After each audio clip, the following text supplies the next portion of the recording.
À l'origine de Make Sense, il y a 8 ans, il y a la conviction qu'on a tous un rôle à jouer, nous tous citoyens,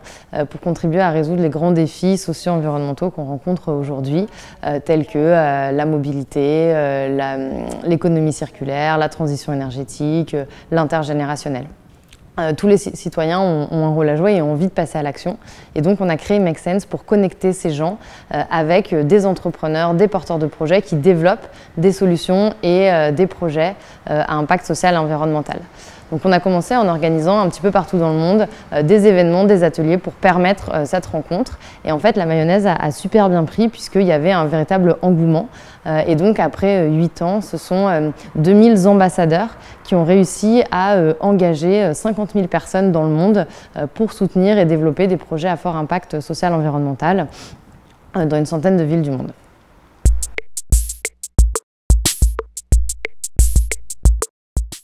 On a énormément de projets et d'entrepreneurs au sein de la communauté Make Sense qui cherchent à décloisonner la ville et à agir pour ce qu'on appelle le vivre ensemble et les nouvelles formes de solidarité locale.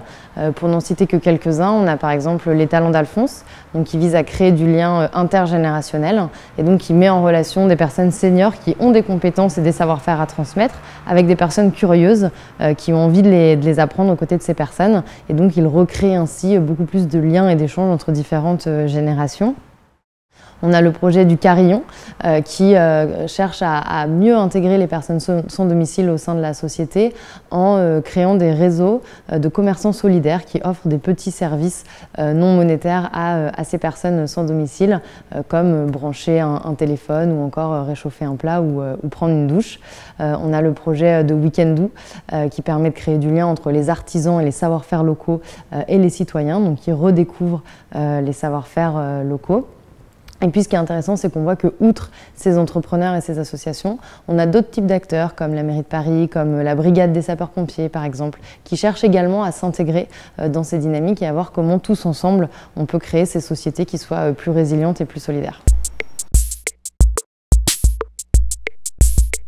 Si on se prend à rêver un peu à quoi ressemble la société, à quoi ressemble Make Sense dans 10 ans, dans 20 ans, dans 50 ans,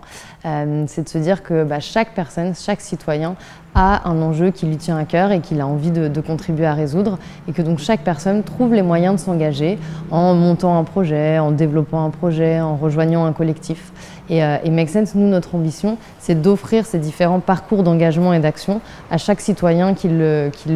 souhaite. Du coup, dans 10 ans, on va dire, chaque personne qui toque à la porte de Make Sense, on est capable de lui offrir une opportunité pour qu'elle s'engage en fonction de ses envies, de ce qui lui tient à cœur et de ses compétences. Et ce qui est incroyable dans tout ça, c'est que non seulement ça permet de créer une société qui est plus solidaire, qui est plus résiliente, mais chaque personne aussi s'en trouve grandie, parce que ce qu'on observe, c'est qu'en s'engageant, en fait, on se découvre soi-même, on découvre des nouvelles compétences, on se connecte à d'autres personnes et on s'épanouit vraiment en tant que citoyen.